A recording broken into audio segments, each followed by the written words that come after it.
সন্তান আস্তে আস্তে যখন কথা বলা শেখে, আব্বু ডাকতে পারে, আম্মু ডাকতে পারে, দাদা বলতে পারে, দাদি বলতে পারে, আল্লাহ বলতে পারে, নবী বলতে পারে, তখন কথা বলা যখন শুরু করে দেয়, পিতামাতার তখন এক নম্বর কাজ হলো সন্তানকে প্রথমে আমার আপনার রব কে, আল্লাহর পরিচয় করিয়ে দেওয়া। ও সন্তান, তোমাকে আমাকে যিনি সৃষ্টি করেছেন তিনি হলো আমার আল্লাহ কে। এই জন্য সন্তানকে প্রশ্ন করতে হবে, বাবা বলো তো তোমার আমার রব কে, আগে শিখাইতে হবে। আগে কী করতে হবে?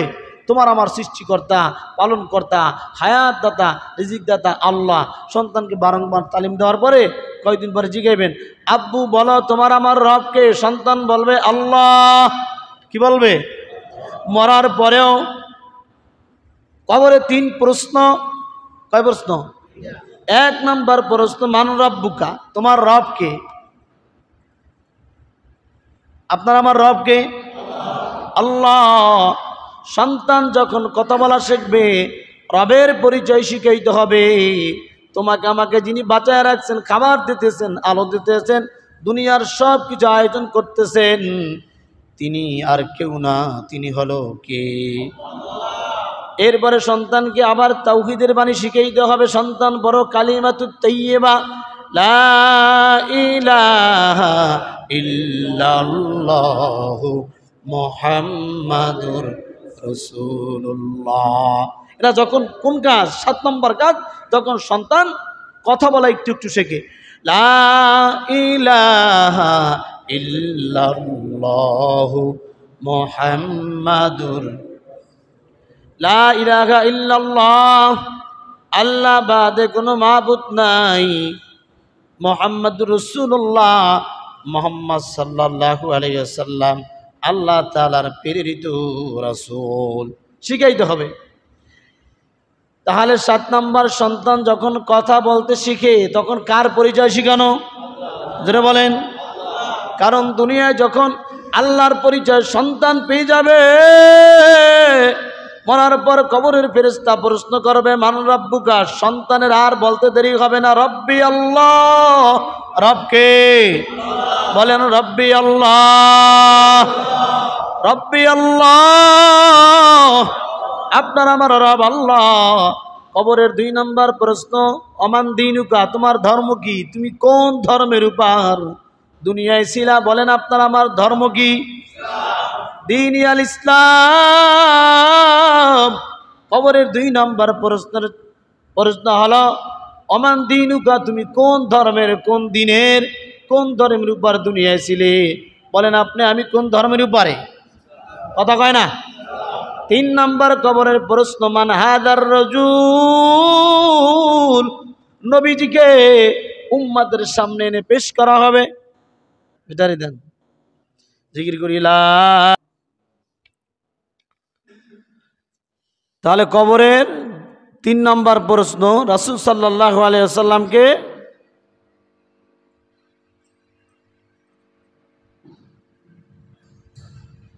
কালিমার মালা গলায় দেবে এবং রাসূলের সুন্নাত মোতাবেক চলবে। ওই উম্মত মুহাম্মদ সাল্লাল্লাহু আলাইহি ওয়াসাল্লামকে দেখার পরেই বলবে, ইনি তো আমার কলিজার টুকরা নবী, যার জন্য আমি দুনিয়ায় পাগল ছিলাম। আল্লাহু আকবার। তাহলে কথা বলা শুরু করলে কার পরিচয় শিখাতে হবে? বলেন, আমাদের রবকে। দুহাত তুলে বলেন কে? এরপরে হলো 8 নম্বর। 7 নম্বর কথা বলার শুরুতে রবের পরিচয় কালেমা শিখাতে হবে। 8 নম্বর, সন্তানকে মিথ্যা পরিহার করা শিখাতে হবে। শিশুদের সাথে, সন্তানের সাথে কখনো মিথ্যা বলা যাবে?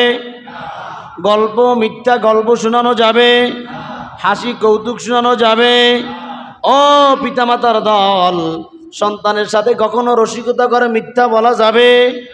ঠাট্টা করে মিথ্যা বলা যাবে? সঠিকটা শিখাবেন। বাবা, কখনো মিথ্যা বলবা, মিথ্যার আশ্রয় যাবা, কিন্তু বাবাই অনর্গল ঘরে বৈশা ফোনে বাবা সন্তানের সামনে মিথ্যা কথা কইতেছে। একজনে ফোন দিয়েছে, ভাই আপনি কই? সন্তান পাশেই বসা, আমি দোকানে আছি, আসলে কিন্তু ঘরে বসা। এই বাবা যদি সন্তানকে কয় বাবা মিথ্যা বলবা না, সন্তান কি মানবে? সন্তানকে বাবা তুমি যে ঘরে তুমি যে দোকানে গেলে চুপ থাক, তুই বুঝবি না, কথা কন। এই অবশ্য শিশু কি বুঝবি না কইয়া ধমক দিয়া মিথ্যার সবক দিলেন, ওই সন্তান কখনো সত্য বলতে সে পারবে না। কথা বলেন ঠিক কি না? সন্তান ভালো বানাইতে চান, সন্তানের খেদমত পাইতে চান, সাবধান। নিজেও কলে কৌশলে চলে বলে মিথ্যা বলা যাবে, সন্তানকেও মিথ্যা বলানো যাবে। সাবধান, মিথ্যা মিথ্যা এমন একটা রোগ, এই সমাজে যত গণ্ডগোল, যত সমস্যা শুধু মিথ্যার কারণে। কথা বলেন ঠিক কিনা? নিজের ক্রেডিট ধরে রাখার জন্য, নিজের মর্যাদা ধরে রাখার জন্য, নিজের ওয়েট ধরে রাখার জন্য মিথ্যা বলে। খোদার কসম, মিথ্যা বলে নিজের সম্মানকে ধরে রাখা যায় না, মিথ্যা বলে নিজের ইজ্জতকে ধরে রাখা যায় না। মিথ্যা বলে কি হয়, একদিন 2 দিন 3 দিন বাঁচা যায়, কিন্তু মিথ্যার ফলাফল এমন হয় সে দুনিয়ার বুকে মুখ দেখাইতে পারে না, এমন লাঞ্ছনা হয়ে মারা যায়। কথা বলেন ঠিক কিনা? আপনি একটা মিথ্যা বলছেন একটা সত্যকে ঢাকার জন্য। ও ভাই, সত্যকে কখনো মিথ্যা দিয়ে ঢাকা যায় না, ওটা প্রকাশ পাবেই অবাকার। ধরে বলেন কার? সত্য যদি সত্য হয়ে থাকে, একদিন হোক, 2 দিন হোক, 3 দিন হোক, 1 বছর হোক, 2 বছর হোক, 10 বছর হোক, 15 বছর হোক, মৃত্যুর আগে হলো প্রকাশ পাবেই পাবে। কথা বলেন ঠিক কিনা? এজন্য যুবক ভাইয়েরা আমার, বীরিত্ব বাবাজিরা, সন্তানের পিতা মাতার দল, সন্তানকে মিথ্যা শেখানো যাবে, তবে নিজে মিথ্যা বললে কোনো অসুবিধা অঞ্চল কয় নাই। সন্তানকে মিথ্যা শিখাইব না, মাগার নিজে মিথ্যা বলবো কয় নাই। আল্লাহ হেফাজত করেন, জোরে বলেন আমিন। দেখেন, এক মহিলা, নবীজির হাদিস, আবু দাউদ শরীফের 2য় খণ্ডের হাদিস, ছোট্ট একটা বাচ্চাকে ডাকতেছে, এদিকে আসো, তোমাকে কিছু দেব, হাতে দেখাইয়া যেদিকে আসো তোমাকে কিছু দেব।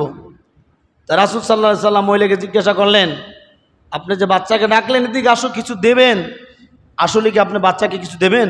বলে, হ্যাঁ রাসূল, আমি তাকে আমার কাছে আনার জন্য আমি তাকে ডাকছি, আমার হাতে একটা খেজুর আছে, আমি তাকে খেজুর দেব।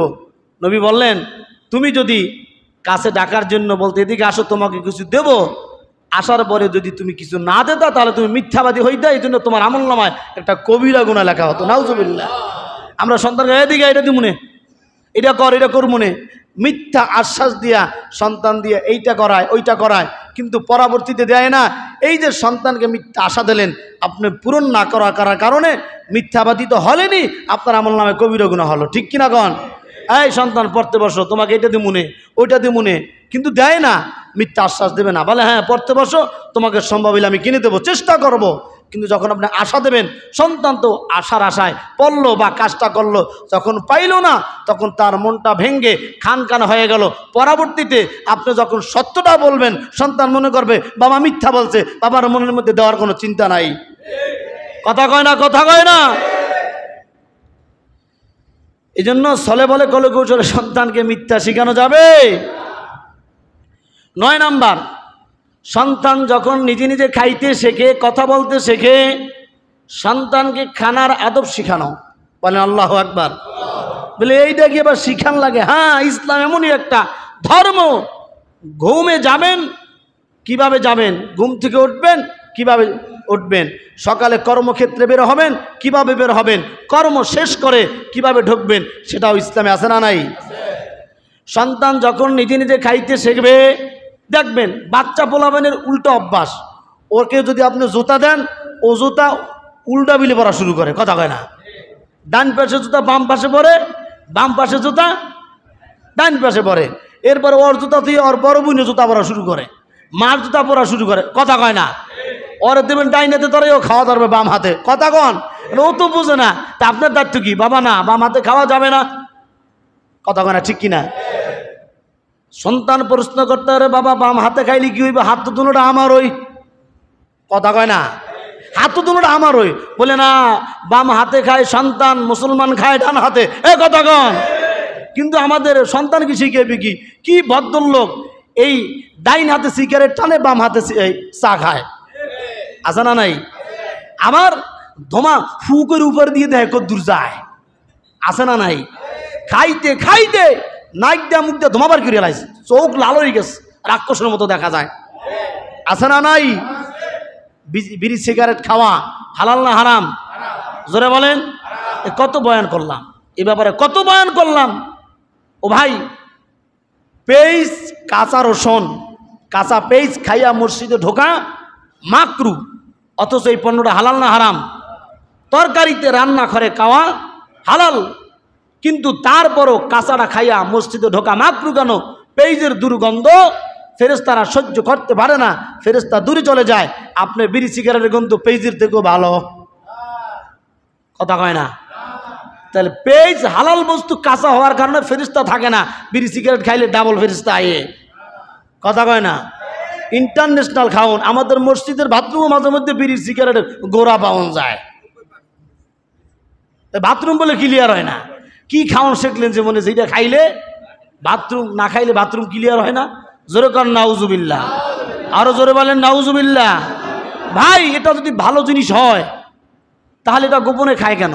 অনেক যুবক ভাইরা এই মুরব্বী দেখলে পলাই রাখে, আঙ্গুলের চিপা রাখে, হুজুরের দেখলে চিপা রাখে। এটা যদি হালাল হয় তা চিপা রাখবি কা? এটা যদি দূষণই না হয় চিপার মধ্যে খাবি কা? কথা বলেন ঠিক কিনা? একটা রাস্তায় একজন পেরা খাইতেছে, পেরা খাউন দেখে কি বাচ্চায় কি বাবারে দেখলে পেরা গোজাই রাখবো? মুরব্বীর দেখলে গোজাইবো? কারণ পেলা খাওয়া কি হালাল। একটা আপেল খাইতেছে, ইমাম সাহেবের দেখে আপেলটা কি গোজাইবো? এটা হালাল জিনিস, ভালো খাবার। মিষ্টি খাইতেছে, গোজাইবো? তাহলে সিগারেট খাইলে গোজায়, বিড়ি সিগারেট খাইলে গোজায়, কারণ এটা সমাজ ভালোভাবে নেয় না, স্বাস্থ্য ভালোভাবে নেয় না, ইসলাম হারাম করেছে। বুঝেন না কেন? এরপরে মারাত্মক ভয়ঙ্কর ব্যাধি ক্যান্সার, ফুসফুসিতে ক্যান্সার হয়, ফুসফুসি নষ্ট হয়ে যায়, অকালে মৃত্যু হয়, প্যাকেটের গায়ে লেখা আছে, তারপরও বাঙালি খায়। আমার বুঝে আসে না, গিলু ডাকে। তবে আমার পরামর্শ হলো, যারা খান জনমের খাওয়া খাইয়েন, মরার পরে যদি আফসোস না থাকে না আল্লাহ খাইছি, কামাই করতে পারছি আর না পারছি, দৈনিক 200 টাকা কামাই করলো, সিগারেট খাওয়া বাদ দিই নাই, এই সিগারেট খাওয়ার মধ্যে আমার কোনো আফসোস নাই, এটা খাওয়াইছি, দান্ডার বাড়ি 2টা কম দিলে অসুবিধা নাই। দুনিয়ার আগুন যদি তোমার থতমা থেকে না নামে, মুখ থেকে না নামে, জাহান্নামের আগুনও তোমার শরীর থেকে নামবে না। খাইবেন কে? যেটা অপরাধ।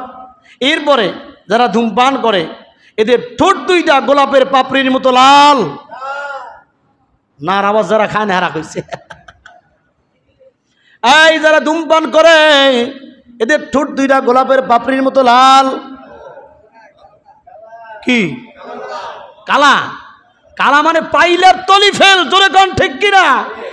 শুধু তাই নয়, এদের ঠোঁট যত না কালো, কলিজা আরো বেশি কালো। খাইয়া এই যে খাইতেছেন, হোমানে টানতেছেন, ক্ষতিটা কি জানেন? খাইয়া দোমাটা একটা সাদা কাপড়ে সাইরে দেখেন, সাদা কাপড়টা জাগায় কালা হয়ে যায়, কথা কয় না? তাহলে ওইটা আপনার কলিজা দাগ পড়ে না, আপনার স্বাস্থ্যে ক্ষতি হয় না, চোখের ক্ষতি হয় না। এই তো এরপরে যখন আপনি নামাজে দাঁড়ান, আপনার ধূমপান করেন হলো একটা ব্যক্তি, যদি আপনি নামাজে দাঁড়ান, আপনার পাশে যদি আর একজন ধূমপানবিহীন ব্যক্তি নামাজে দাঁড়ায়, ওই ব্যক্তির নামাজই ফাঁসে দিয়ে যায়। আল্লাহ, ইমাম সাহেব এত বড় লম্বা সেটাতে গা, সেটা একদম ঠিকই আছে, ওই যে বিড়ির গন্ধ, কথা কন ঠিক কিনা? ভাই, এটা আপনার জন্য বললাম, স্বাস্থ্যের জন্য উপকার, মানুষের জন্য উপকার। এরপরে ইসলাম যেটা সমর্থন করে, এটা খাবো গা, ঠিক না ভাই? আল্লাহ আমাদেরকে বোঝার তৌফিক দান করেন, আরো জোরে বলেন আমিন। এরপরে দেখেন, বাচ্চারা যদি, ছোট্ট ছোট্ট বাচ্চারা যদি বাবাকে সিগারেট টানতে দেখে, বিড়ি টানতে দেখে, তাহলে সন্তান তো ছোটবেলা থেকেই বুঝছে এটা ভালো জিনিস, তাহলে আমার বাবাই খায় গা, কথা কয় না ভাই? এরপরে আমি আরও বলছি, 7 বছর 8 বছর বয়স, বাবায় 10 টাকা দিচ্ছে, 2টা সিগারেট লইয়া দোকানের, আসে না নাই? একদিন 2 দিন নিতে নিতে পোলা গয়, বাবায় প্রতিদিন খায়, মজা রাখি, আজকে ধরাই আমি টেস্ট করি। কি ভাই, হয় না?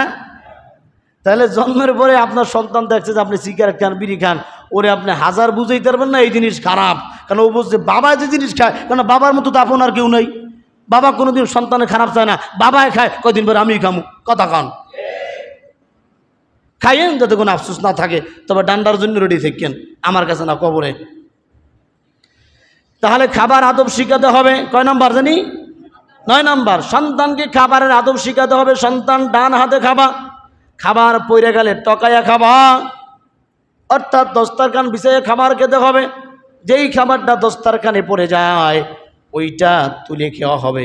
এই যে দস্তারখান বিছিয়ে খাওয়া, এটা নবীজির দাইমি সুন্নাত। যে কোনো খাবার খান, ভাত খান, ফল খান, আরও যেই সমস্ত খাবার আছে আমরা খাই, ঘরে বৈশা এর নিচে একটা কাপড় অথবা অলকলটের মধ্যে বিছিয়ে খাবেন, এটা সুন্নাত আদায় হবে, খাবারের মধ্যে বরকত হবে। খাবারটা নিচে পড়লে তুলে খাওয়া যাবে। এটা কার সুন্নাত? নবীজির সুন্নাত। অথচ নাই, নবীজির আশেক নাই তো, এ সুন্নাত নাই। বলেন কয়জনের ঘরে দস্তারখান আছে? অধিকাংশ ঘরের মধ্যেই নাই। জোরে বলেন ঠিক কিনা? রাখবেন দস্তারখান বিছিয়ে খাবার খাবেন। এটা নবীজি তার জীবদ্দশায় কোনোদিন ছাড়েন নাই। ছোট খাবার হোক, বড় খাবার হোক, ভাত খাক, ফল ফ্রুট খাক, বিস্কিট খাক, দস্তারখান বিছিয়ে খাওয়ার চেষ্টা করবেন। এটা দায়মি করে নেবে, এটা তো কিছুই না। আরে ঘরের মধ্যে যদি টিপির জন্য আলাদা আপনার কাপড় থাকতে পারে, ঘরের মধ্যে যদি আলমারি থাকতে পারে, সুকুজের মধ্যে যদি সেট বাই সেট কাপড় চুপড় থাকতে পারে, একটা ছোট্ট দস্তারখান, এটা কি হবে? এই মাঝে মধ্যে যাই বিভিন্ন জায়গায় দাওয়াত খাইতে গেলে, দস্তারখান কি মহিলার ওন্না লইস, মহিলার ওন্না বলে দস্তারখান। হ্যাঁ কোনটা যেটা পড়তে পড়তে বাদ দিয়ে দিস, ওটি তো মনে হয় পোলার মুতো মুছছে, হেঁটে লইছে দস্তারখান বানাইছে, নাউজুবিল্লাহ জোরে খান। অথবা গামছা বিছাইবে, তাহলে বোঝা যায় নমুনার আশেকের অবস্থাটা কি। তাহলে আজকা থেকে কি নিয়াত করা যায় না যে আমরা প্রত্যেকে ঘরের মধ্যে একটা দস্তারখান? বলেন ইনশাআল্লাহ। এটা তো কিছুই না, কয় টাকা নেবে? 50 টাকা, 60 টাকা, 100 টাকায় নিলে সুন্দর একটা অলকলের মতো দস্তারখান বানাবেন, ওইটার মধ্যে বিছিয়ে খাবার খাবেন। আল্লাহ আমাদেরকে আমল করার তৌফিক দান করেন।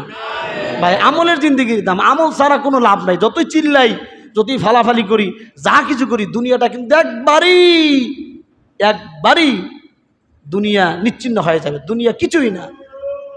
যখন ঘুমাইতে যান প্রায় চিন্তা করবেন সবসময় যে আমি তো চলে যাব, আমার তো চলে যেতেই হবে। কির নারী, কির বাড়ি, কির সন্তান, কির টাকা বাড়ি, আমার তো যেতেই হবে।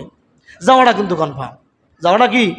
এই চিন্তা যদি প্রতিদিন কোনো মানুষ করে, আমার বিশ্বাস সে কোনো সময় আল্লাহর নাফরমানি করতে পারে না।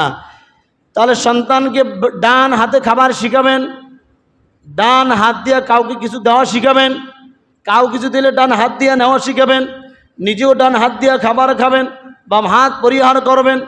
ও দুনিয়ার উম্মত, আল্লাহর গোলাম, ডান হাতে মুসলমান খায়, বাম হাতে শয়তান খায়। কিতে খায়? শয়তান। বাম হাতে খায়। তাহলে আমরা কাউকে কিছু দেব ডান হাতে, কার থেকে কিছু নেব ডান হাতে, খাবার দাবার খাবো ডান হাতে, ভালো কোনো কাজ শুরু করব ডান দিক থেকে, রাস্তায় হাঁটবো ডান দিক থেকে। কথা বলেন ঠিক কিনা? একসাথে 10 জন পরামর্শ বসলে ডান দিক থেকে পরামর্শ শুরু হবে। বরকত দান করবে কে? আরো জোরে বলেন কে? সন্তানের প্রতি 10 নম্বর দায়িত্ব হলো পিতামাতার। সন্তানের বয়স যখন 6 এবং 7 হয়ে যায়, সুন্নাতে খতনা করাতে হবে। সুন্নাতে খতনা তো বোঝেন আপনারা, কি ঘুমাইতেছেন? বলেন আল্লাহু আকবার। হাত ধরে লাড়া দেন, আল্লাহু আকবার। আল্লাহ ঘুমাইলে ঘুমানোর অসুবিধা নেই।